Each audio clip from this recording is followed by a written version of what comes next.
Here we go. Hello, everybody. Welcome to the StreamGeeks podcast. Today, we're talking about 10 new features in OBS, Open Broadcaster software, you just got to know about. Welcome to the Post-Show Podcast with your hosts, Paul Richards, Tess Protesto, and Michael Luttermoser. Let's talk shop.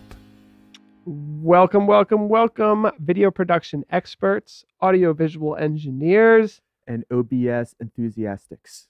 Enthusiastics? What is this, like a gymnastics tournament now? Enthusiasts. Enthusiastics. That is a new sport. You can be an enthusiastic person. That's right, you can. You Here, sure can. You know what? I'm going to give a clap for that. Woo woo. So, for those of you just tuning in and may not know what OBS is, it's called Open Broadcaster Software, the world's most popular live streaming software in the world. And when we started working with a lot of churches specifically who are on a budget, and I realized how many of them are using OBS to start live streaming, I just said, wait a second, because I've been doing like 3, 4, 5 years live streaming and hardly touching OBS, really, because I just was like, don't have enough time to really be digging into every little thing. And dang, it is a great software. So with that being said, we went over 10 of the top features, and some of these features are things that like even some of the paid live streaming softwares don't have. So it's like kudos to OBS for kicking butt and really, bringing out some of that stuff. So first of all, number one, which is fairly new, is the MultiView. And that's something that I know you use a lot, Mike, as the producer, just to be able to like quickly look at all your sources.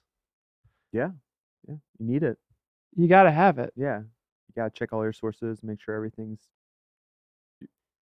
working, I guess. So that would mean that instead of just having the, one on top of each other, like the text where it says where you can label camera 1 or graphic or title or something, you could actually see that input. Okay, yeah, well, actually, yeah. So there's two things there that could commonly get confused. So, and Tess is referring to vMix, which also has a multi-view output option. That's a lot more advanced than OBS. But there's two things. So every input or scene in OBS can be like a collection of things. So it could be like a camera, text, picture-in-picture, a graphic, a video file playing on a loop. You could design all that together to create one scene. Okay. But the multi-view, what that does is it takes all of your sources up to, it's basically like there's 2 big ones left to right, and then there's 8 small ones below. And it shows you basically it shows you 8 sources essentially, and then whatever's in preview and output. So you can have a secondary monitor that you just glance at it and you can see like 8 cameras. So from a producer's perspective, you can see what's live, what's on output, and then 8 more little live previews. So you can go, oh man, like, all right, I'm moving this camera over here. Oh, got the perfect shot. It's time for the solo. Switch to scene 8. And that kind of plays into what was, I think, number 4. I'll skip around a little bit. The hotkeys. Let's say you're looking at your multi-view and you've got hotkeys set up for, scenes 1 through 8. You just click button 4 and boom, you're on input 4. So the hotkeys are pretty sweet. Can you take the list up as well, Tess? I already got it. You got it? All right, cool. Yeah, so next on our list, we have hotkeys and xKeys. Okay, cool. So the cool thing about hotkeys is that it's not just hotkeys, if you will, like keys on your keyboard. You can also do, actually, yeah, new bell. To show that up. So we've got these little xKeys here. And that's how we trigger all of our podcast Our sound effects and everything. Music. And some camera angles. So you can have like the Elgato Stream Deck is another one that's really popular, but you can have like a USB device outside of your keyboard and mouse, which I highly suggest because I set up spacebar for my transition to do quick switch between things real quick. And then I realized every time I type something and use the spacebar, like OBS is like freaking out. So it's nice to have a little dedicated device, like a little xKeys controller. Ours is like tangled. There it is. You can see our custom one there. But this one's like 24 buttons, probably enough for a lot of OBS users. But yeah, so there's that, hotkeys, and like MIDI USB control support. Erica watching from Facebook Live. Hi, Erica. says, would we rather use OBS MultiView than a traditional switcher because it's a little bit more advanced? Yeah, because I mean, a lot of times, first of all, a video switcher is going to be like $3, $4, $5, $6, $7,000, Who knows? right? And they're great because you don't need a computer. They're totally reliable. Mhm. There's no like there's not going to have like a Windows update that like breaks it, right? Yep. So there's a reason why people pay that much money. But yeah, OBS has a lot more functionality when it gets into the nitty-gritty features. So a video switcher generally has at least 2 like outputs that are for the producer. So one is like either preview, maybe there's 3, right? Preview, output, and then a multi-view. And the multi-view is showing you all the inputs that you have. And then sometimes these video switchers also have multiple outputs as well. So you could feed one to a projector or to a television in your studio, projector in your church, for example. Dan is asking, do you have to program hotkeys into the xKeys, or does OBS have native support? That's a really good question. So the cool thing about OBS is that, and I'm going to open it up and just confirm this, but basically you hit a button and it knows what you just hit. So it senses it. So let's go to settings Finds here. the key. Let's go to hotkeys, and you just go in here and just click one. Boop. Did it find it? No, it didn't. It didn't populate. Huh. Um, Do you have to enable hotkeys control or something first? well, if you hit anything on the keyboard, it comes up. But from the xKeys, I'll have to check that one out. I'm sorry, I'm not sure. Dan, have you tested with that yet? We have to look into that because I've been definitely want to suggest using the xKeys with it. Do you want to address some questions while Yeah, we're recording please, a lot? please, go Okay, 'cause ahead. that can help kind of drive the conversation. Yeah. You know, we were touching on some of the audio features that OBS now does have. VST2 plugins. Mm-hmm. Jay on Facebook is asking questions about audio with OBS. Does anyone here use the compressor plugin option in OBS settings, or do you use an external compressor for audio? That's a good question. The built-in compressor on OBS is great, but there's some free VST plugins from Reaper.fm that you can pick up because it doesn't support VST3 yet. And if it did, it would be a different ballgame. It supports VST2, which is great. The good thing about VST2 is most of them are free now because they're not really supported in VST3 anymore. Like if you support VST3, like anything older than that usually doesn't work. But VST2 and above, or 2.0 to 2.9, I guess, there's a great compressor there. And the compressor obviously is good. It's got a great limiter on there. So by Melissa, why don't you explain it? The difference between a compressor and a limiter. So a limiter, as if you take it as a name, it limits your signal. It limits your signal down. Can't talk today.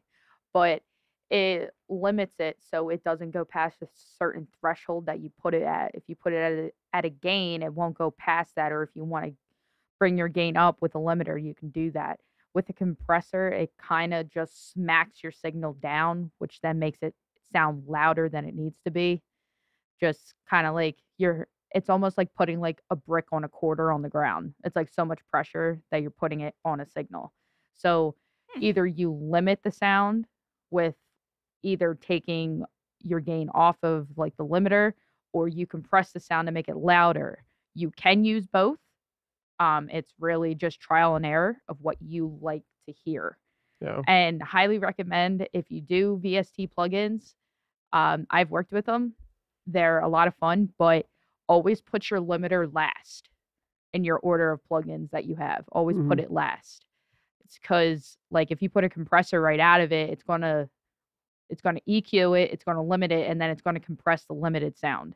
You want the limiter should be the last thing on the list. Yeah. So it limits everything that you have done to it. And what you will see in our tutorial videos and videos that we're publishing, obviously the last one's the compressor, and the compressor has a built-in limiter. So basically you're compressing it.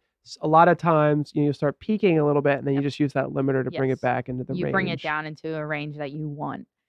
And like I said, it's really your preference, not really anybody else's. It's what you like to hear. Yes. Ooh, that was 2 at once. Oh, wow. Such a gem. Such a gem. So, okay. Where does that bring us to? That brings us to our next point here. NDI plugins. If you haven't started using it, do it. And a question that we received earlier from Tom Willis saying, how important is it to update your NDI plugins? 2 in 1. Ooh, that's a double. So NDI is really what makes OBS a professional product. I mean, yes. I mean, basically before NDI, OBS was the free option, right? So therefore it was the most popular. You could say that, for a lot of professional applications that aren't that demanding, it works great. And there are so many churches, like for example, like if a church live stream goes down, like no one's going to lose their job, right? Like no one's going to get fired, right? It's like volunteers. It's like, let's get this up and running. Let's try to get it on the budget that works for us. Now for like NBC, no, they're not using OBS, right? So like, it's not necessarily, OBS isn't being used in the highest end productions yet. With the NDI input and output, it becomes like the most affordable way to just put a computer on your network and bring in a video source and then convert it to an IP-based protocol that supports low latency, high quality video compression. Put that on your gigabit network switch and you're up and running. So how important is it to update your NDI drivers? It doesn't have to happen all the time. That's the great thing. Like they only really update the drivers twice, 3 times a year. It's usually right around NAB and right around IBC. And if you want to really stay up to date, you can actually sign up for developer notifications because the developers get them a little early. But it's not gonna go crazy. Just keep. I think it's probably more important to keep your OBS software up to date than it is the core NDI kernels because those are pretty just like rock solid at this point. I don't know if that would help answer Erica's question of when we are using OBS, can I control everything from a separate computer than the stream is being used on? Ooh, that is a really good question. And I don't have a tutorial video on that yet, but there's 2 things you can do. So one is there is a software for OBS, it's not in OBS, called OBS Remote. And the OBS Remote is a application that you can use to remotely send OBS commands. So check that out. It's a great piece of software.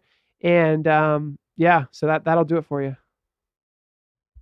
Alrighty, that leads us to number 4, which is a very exciting new feature with us, the Xbox camera controller. Ah, yes. So on the Windows only at this time, not yet Mac, but on the Windows side of things, we do have the ability to control PTZ cameras directly from OBS.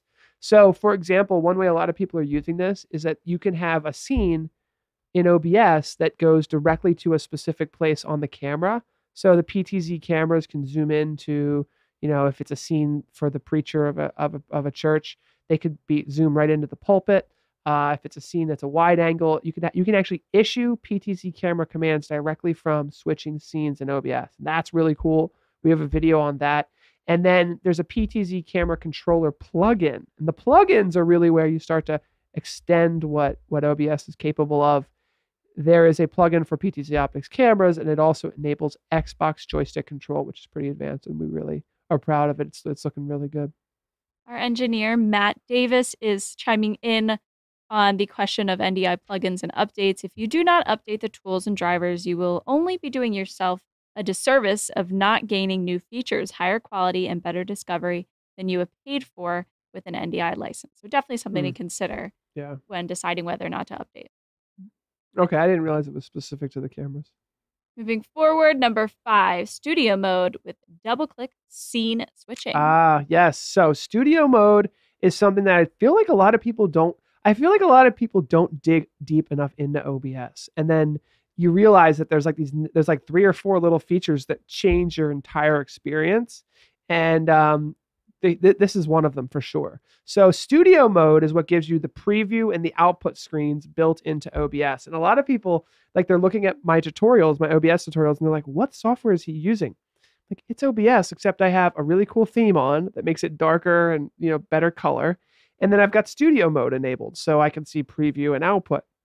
A lot of people have it in the default theme, and they don't have studio mode on. Those two things change the game. You know, rise up, guys. Come on, figure that out. Then in the settings menu, you can have, there's a nested thing called double click to send directly to output, and click, obviously, to send to preview by default. So if you click any scene, boom, it's in preview. If you double click it real quick, boom, sends it right to your output. So it's kind of like not using hotkeys. It's like make it easier for you, and people will appreciate it. Jonathan's asking about customization options coming for the Xbox controller. Ooh, I don't believe so. We've got a lot of things on our plate, and I don't think we're going to go that far with customizing the Xbox buttons. But I am still taking advice on what those specifically should be. I'd rather it be plug and play with an intuitive design than the effort that's going to have to go into making it customizable. Here's an exciting one: instant replay. I know, this one's crazy. Like, we were like, what's going on? OBS has instant replay? Like, are you kidding me? It does, and it's really flexible. As you can imagine with OBS, it's made by a gentleman named Jim. Thank you, Jim. Yeah, Dustin's like, who made that? I'm like, it says in the plugin somewhere. Yeah, it just says made by Jim. Just Jim. So thank you, Jim. If you're out there listening to this podcast, many people are thanking you. Specifically for sports, having the instant replay is a big deal. Someone scores a goal, you want to be able to replay that really quickly. You don't want to be recording the whole game. Like, it has to happen fast. So what happens is that you enable a replay buffer, you turn it on, and essentially OBS is recording for as many seconds as you want. I set it for 20 seconds. More realistically, probably like 8 or 10 seconds. So, a play's about to happen, hit the button. They scored, let's play it back. And then you just enable a custom script that's actually built in and ready to go. You don't have to download it or anything from OBS, and you just tell OBS what source you're using for your instant replay, and then you can recall instant replays. It's not as advanced as like vMix and some of the others like Wirecast, where you can slow it down and let's show that, slam dunk in like 50% slow motion. It's really cool. You can't do that. I don't know when or if ever OBS will have that functionality, but it does have basic, all right, I recorded that, play it back instantly. Let's see here. Such a gem. Dropping the gems. This is a funny one. Image mask. I don't get why somebody would use that. Cool one. This is a really cool one. So the thing about image mask that's so cool is that, like, for example, and the reason why a lot of people use it is because you can very quickly and easily set up a Photoshop file that has black and white. Okay? Whatever's black is going to be transparent, and whatever is white is going to be like see-through. And you can apply that as a filter onto any input into OBS. So really quick and easy one. Let's say you're doing a picture-in-picture of yourself in a presentation, and you don't want it to be like a big square box inside of another square box. You can create a white circle in a black video or JPEG, apply that as an image mask, and now your webcam is a circle. And so it's just a fancy way of masking portions of video inputs. And there's like other there's creative ways to use it, but that's I think a common one where you can just spice up your OBS production. And the cool thing about OBS is that like you can save a collection of scenes so that you could put a little bit of work into it. Take the course, 2 or 3 hours later, your production looks 10 times better. And people are like, what are you using? And you're like, I'm using OBS. And like, well, then how the heck did you do that? I think it's called an image mask, and it's called, taking the StreamGeeks course. Take the course, or you shall suffer. Holy moly! So where does that take us? Where's That takes us. We did mention VST plugins. That is next on my list. Beyond that, we have number 9, which is stingers. Stingers. I wish we had a stinger to show. Yeah, we need a stinger up in here. So stingers are really cool. Mike, why don't you explain it? You know what a stinger is. You love those things. It's just basically a animation that's like a animated cut, and you just use it to cut between 2 scenes, but nothing like you wouldn't use it for just a regular cut. Like if I was going back between like, a shot on a close up on Paul and a close up on Tess, it'd be more like going back to the like the instant replays. So if we had instant replays, we'd use a stinger to show that. Yeah, I think and I'm actually writing a book right now for broadcast schools, and I talk a little bit about this in my book. Animated stingers are great. You know, it's basically a beautiful animation that happens. It's an animated transition that has Yes. a cut point when the animation goes full screen. So it's as if, whoa, this amazing robot just went on stage, and when it showed its big hand over here, magically, you know, it cut to a instant replay, Yes. which is made popular by sports and stuff like that. So there's the top 3 transitions are the cut. And I had to learn this the hard way, by the way. Tess and I, if you look at like StreamGeeks episodes 1 through 5, it was like all stingers, like every single one. Whatever. We were so cute. And people were literally like, can you guys please stop annoying the crap out of me and stop using so many of it? The soundbite too. Oh, one the soundbite was like, time. whoosh. Oh, it was horrible. It was We've bad. had people mention like the Hey, soundbite. that's the thing about StreamGeeks. We've made every mistake in the book, and I literally have stories to prove it and live stream video recordings on YouTube to prove it.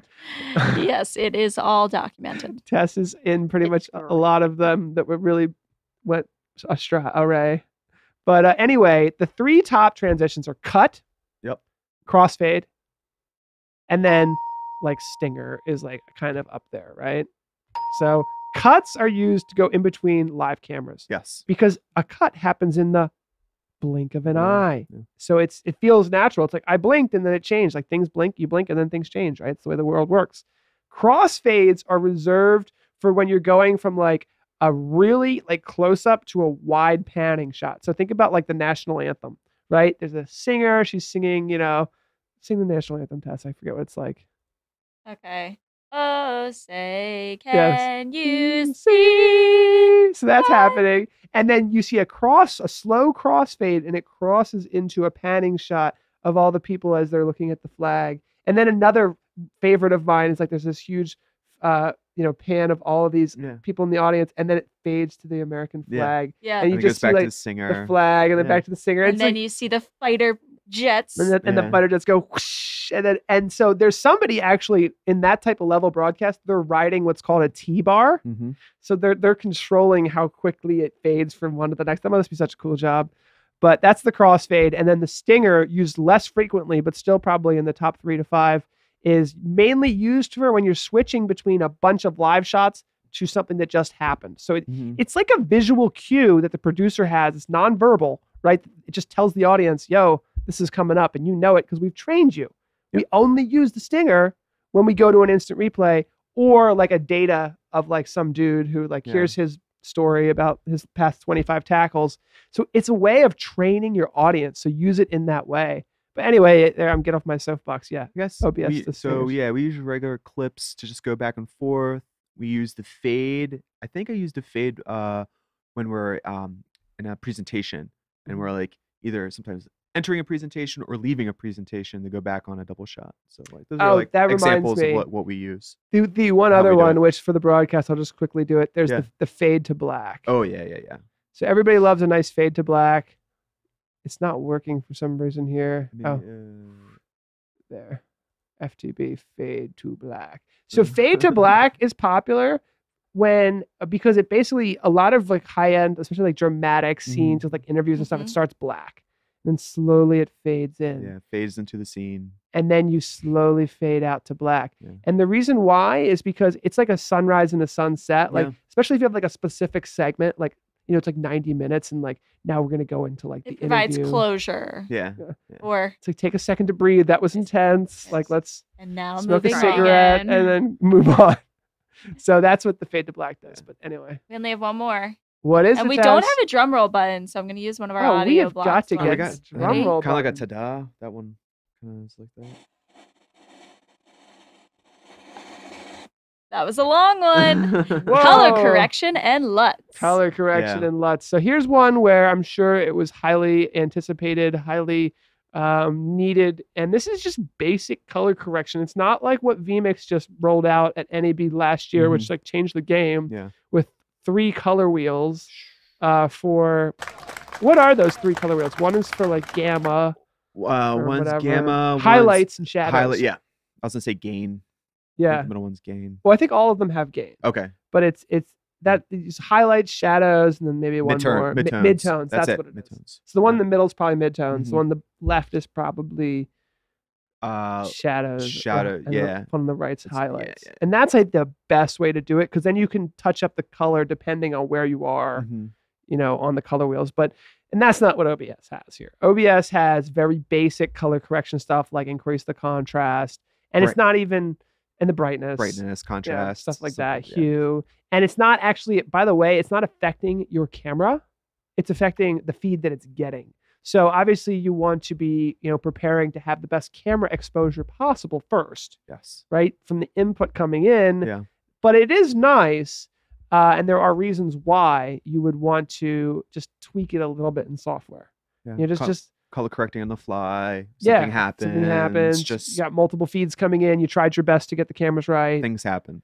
And so you just add, and what a lot of people do is they just add a little black stretch, right? Just make it everything a little darker, and then it'll all kind of match up. Yeah. Now the next thing, the LUT, that's something that I actually haven't even seen in A LUT. many other things. LUT stands for look up table. Now, when I hear for what is LUT? We're here for the LUTs, not the LULs. What is funny about the LUT? Why are you guys laughing so much about what is the LUT? Well, I just made a funny joke that nobody laughed at. You're like, that's something you don't hear about. And I said, a LUT. Oh, I get it. You didn't Okay, I didn't catch get it. All right, Okay. I'll It give was you stupid. a... Thank you. Let's Thank you. get the I'll be here all clap. night. All right. God, we need you more often. I know. around They just here. compare me to the marvelous Mrs. Maisel. Oh my gosh, So, yeah. It's not a big deal. Like, are there any comedy clubs around you that you like go late night like rampaging at? Seriously. Might be a little bit more sane if I did that. Yeah, you would. Just leave the kids at home. Go Yeah. to the The kid. comedy club. Well, unless you Okay. want to include Steve. Okay, now I'm gonna get in trouble. That's not even a joke. Anyway, the LUTs. Okay, so the LUTs. Here's the deal with the LUTs. So basically, vMix, and I always compare it to vMix, and it's not even fair to compare it to vMix because vMix is such a different beast. But vMix has color corrections, right? And you can make all these great color corrections, and then you can save all of your color corrections, download them, and then apply them to other cameras so that they all have the same. Very, very nice setup. feature. It's a great feature. In fact, we've even like played around with trying to like create specific camera color correction presets for like Sony cameras and then get them to look better, more closer to PTZ Optics cameras the way they should look. Yeah. We always have to bring those down. Yeah, we always have to bring the range down and work on them a little harder. It's very tricky, but we're trying to do the legwork for you. But anyway, lookup table is a great way to add. It's a weird way, to be honest. I mean, I much rather work with color correction wheels. Yeah. So it is a little bit of an odd way to do it, but essentially you're just like, here's a Stark. It's like an Instagram filter. Yeah. And you just choose the one you want. There are generators out there that you can use. Search for a LUT generator. And the cool thing is if you've got 5 different cameras and one of them is an iPhone and one of them is a camcorder and one of them is a PTZ camera and then one of them is like a webcam, like they're all from different manufacturers. They all have different lenses. They're probably all coming in through different capture devices, right? Let's be honest. It's OBS here. It's a mess out there. You can apply the same exact LUT to all of them and start to get some cohesion. Is that a word? Get a cohesive feel to your production. Cohesion. That's definitely a word. I feel like no matter what, you can create as many LUTs as you want. You'll still do color correction on the fly. It's just like one of those things. Yeah. Apply a LUT to everything. Get you started off right. Yeah, that's a good one. Yes. Gives you a nice foundation to work on. And you have to be careful with LUTs because some of them are just like super intense. Yeah. Like you're like, whoa, what did I just do? Yeah. Sometimes it'll take like, you'll have your image is like more flat to work on. And yeah, sometimes you apply a LUT and just like takes it all the way up to some level that you don't need to be. So that's the last one, right, Tess? That's it, guys. We hope that you found this helpful. Yay. We'll stick around because there are a few more questions in the live chat 'cause we are streaming live that we should address. And beyond that, we'll see you next week. Thanks for listening to the podcast, everybody. So much fun. I hope you take our new course, and we have a new Facebook group, OBS Users. Facebook.com/group/OBS users. We'll see you there. See you there. Bye-bye.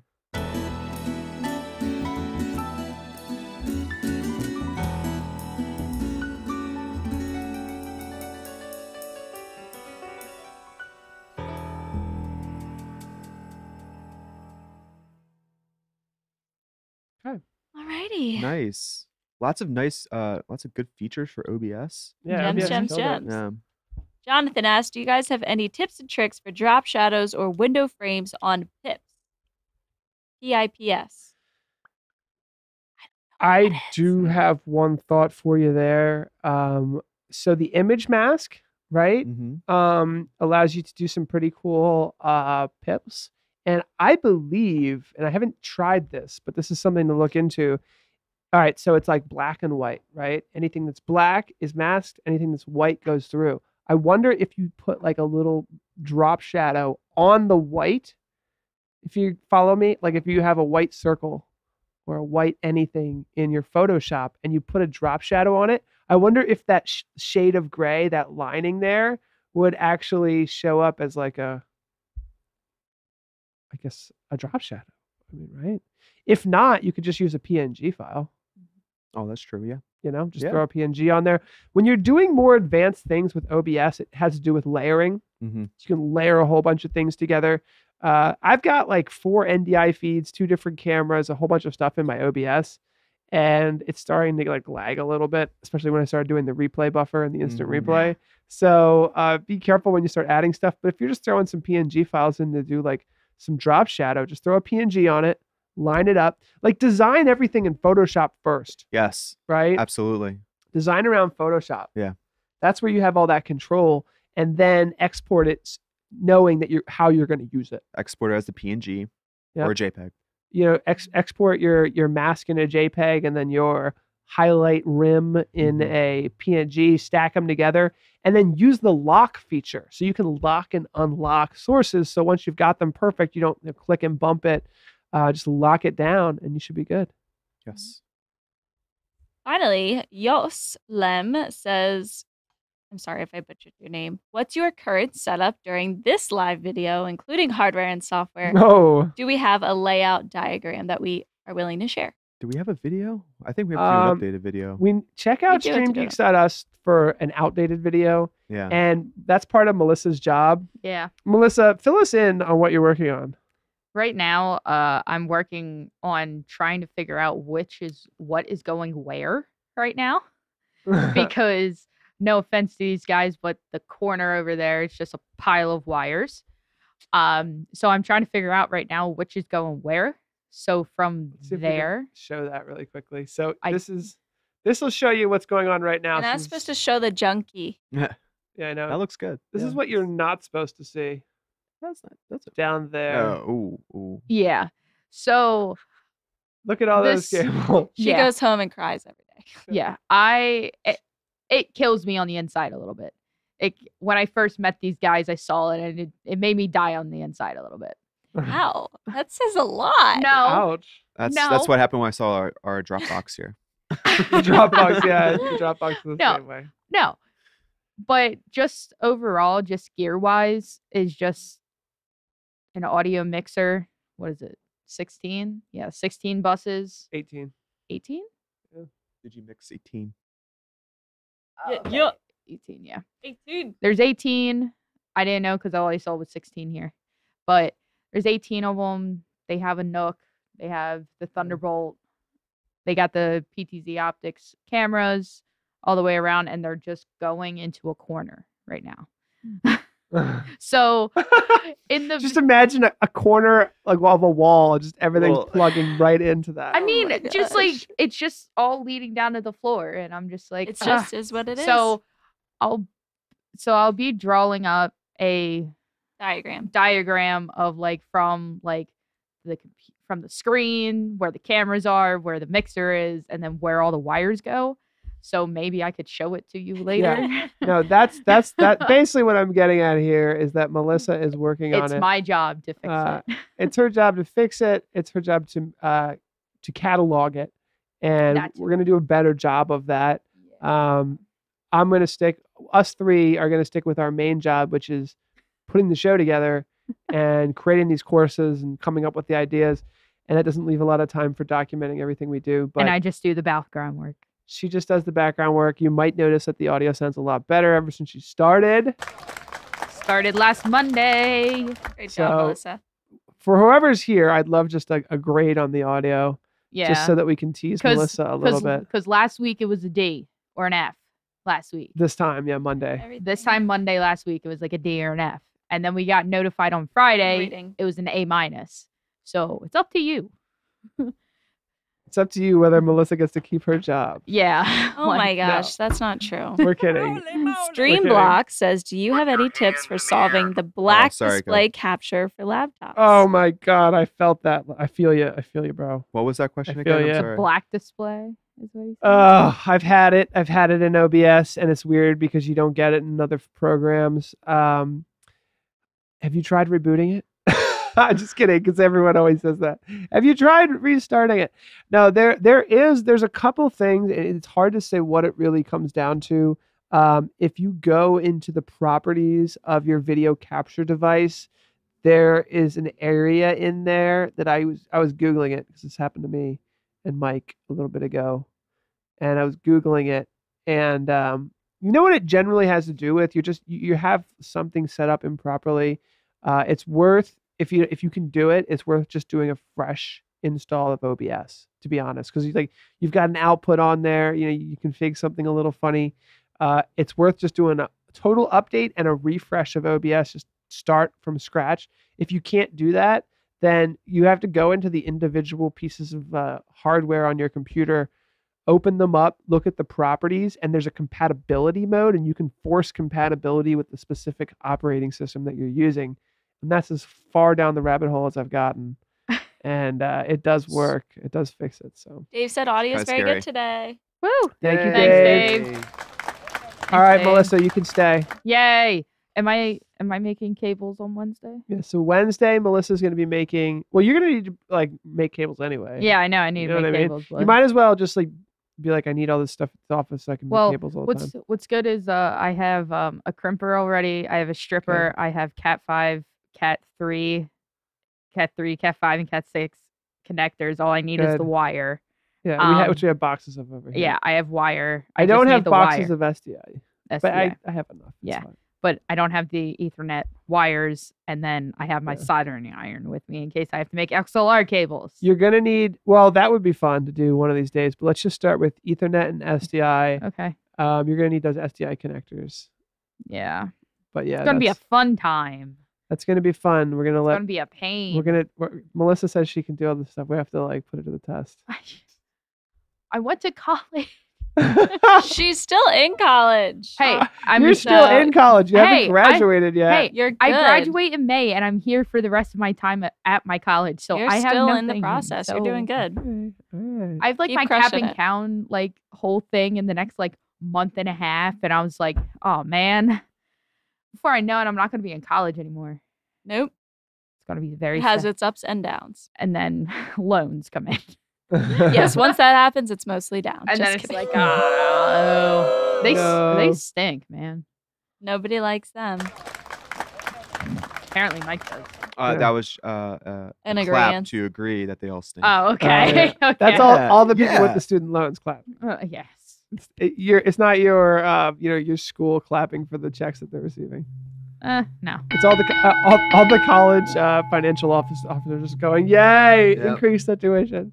All right, well that's our show, folks. Thank you Woo. so much for tuning in. And we'll see you next week. Well, we'll see you Wednesday for PTZ Outfit. No, we Huddle won't. Cam. We'll see you Wednesday for Huddle Cam. I Huddle gotta Cam's get on Wednesday. back in the swing of that.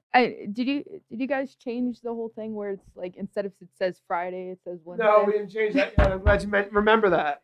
No, Oh, 'cause- in the video. Yeah, because I saw your Huddle Cam. Use that video or cut out a part of it. I don't know why. I saw the Huddle Cam thing, and it says, yeah, it's now it's changed to Wednesday, even though Yeah. it says Friday.